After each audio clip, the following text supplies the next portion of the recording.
Hey everyone, this is Ms. Fisher, and I wanted to show a third example of modifying a practice create task project function so that it takes a parameter.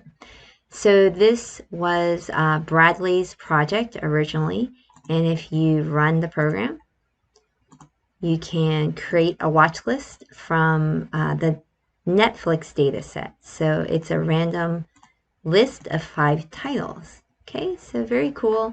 And if you take a look here, we use the Netflix content, the title column, and assign it to movie list. And we've got a filtered movie list that in the filter function, he does use a for loop. He doesn't use a conditional statement, however. So this would not get credit for a function for the create task. So what we're going to do is some modification so that 1, it has a conditional statement, and 2, it also takes a parameter. Okay, so we're going to have to take some input from the user. The only input is just clicking this button. So we want to think about not modifying it too much from the original, but so that we can take in some input. So here we have 5 titles. Maybe the user just wants 2 titles to choose from. 5 is just too many. Or maybe they just want 4. Okay, so we want to be able for the user to be able to choose the number of random titles. So we're going to go ahead and click and drag the drop-down menu here. Okay, and this will be called the number of titles. Number title drop-down. Okay, and the options, let's just say we let the user choose between 1 and 5. Okay, and in the code, what we're going to have to do here is the filter function is going to take the parameter, and it's going to choose however many titles that the user chose between 1 and 5. Okay, so I'm going to go ahead and add a parameter, and let's call it number titles. Okay, and when you call on filter, you're going to have to call on it with a number, right? A number between 1 and 5. Where are we going to get that number? We're going to get it from the drop-down menu. So we can go ahead and do this where we just get a number from the drop-down. Let's see here. Num title drop-down. I'm not sure what all these other...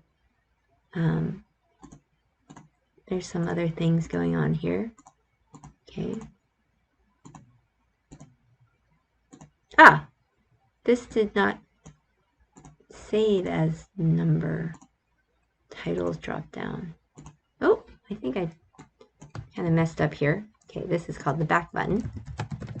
And this is what we want here. There we go.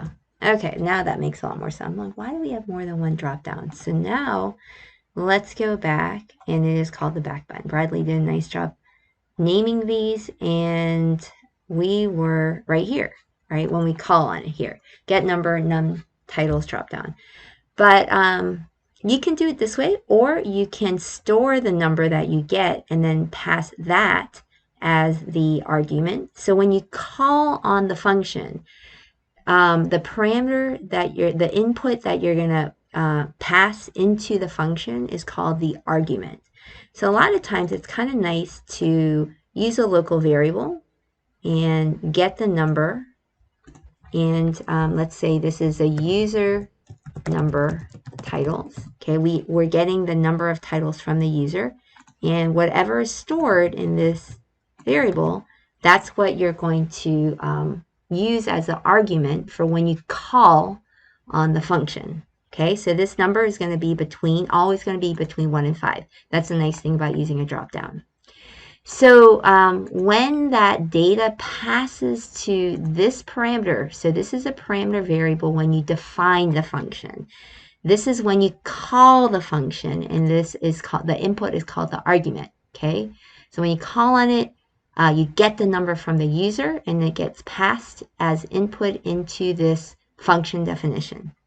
So we reset the movie list, and instead of always running this loop 5 times, we're going to actually run it however many times the user wanted, the number of titles, right? So this is a number between 1 and 5, and we're going to run this loop 5, however many times the user said. It could be 1, it could be 5, it could be 4, okay, whatever the user chose. And we'll add it to this filtered movie list. Now, when we now run the program, and let's say I choose 3, notice that now I have this undefined, and that's not cool, right? I don't really like that.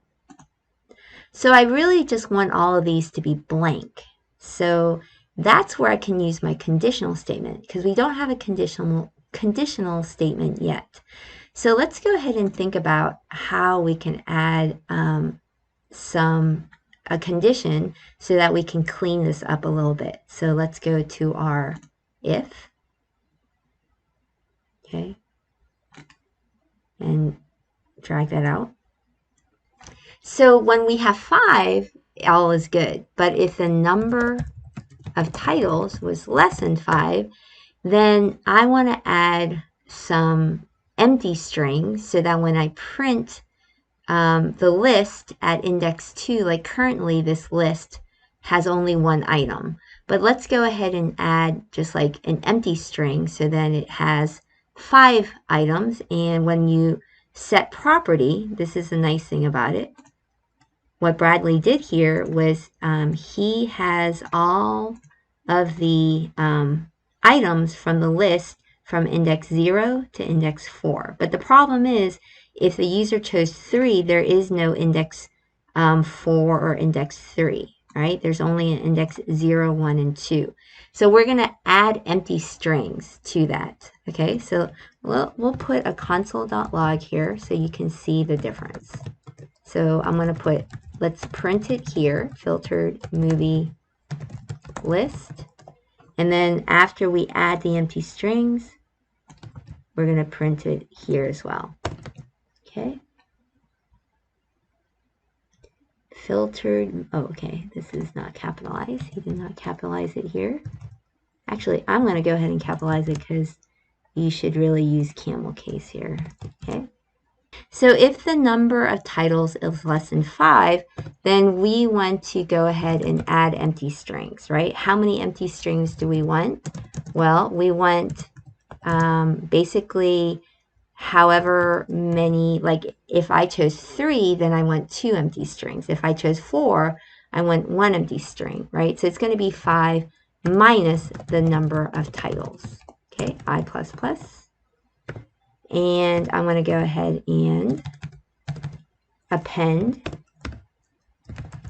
item. And we're going to add to the filtered movie list just an empty string. Okay. There we go. I is already defined.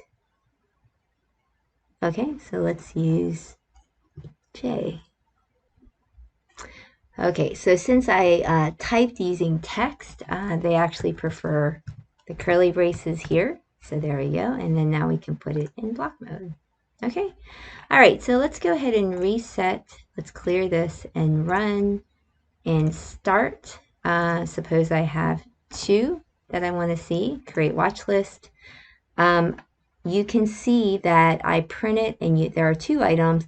But then when I print it again in line 34, you can see I had empty strings added.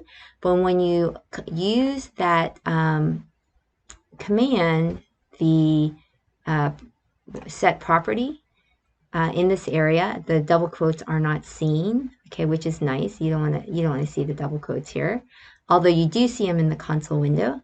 But you don't get that undefined. You just have blanks, right? And so if I wanted 4 of them, you can have 4, and then you can have a different 4 here. Maybe I want all 5, and you can see they're all being shown. All right. So just to kind of summarize, we did want to gather user input, and in this case it was the number of titles. And so now Bradley's function filter takes a parameter, which is number titles. When you call on it, you're going to call on get number and store it in this variable, and then that's going to be the argument for when you call on the function.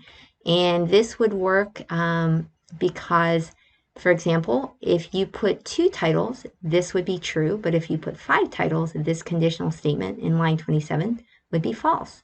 So it's got a for loop condition, and you can think about different test cases. Okay, I hope this was helpful, and let me know if you have any questions. Bye, everyone.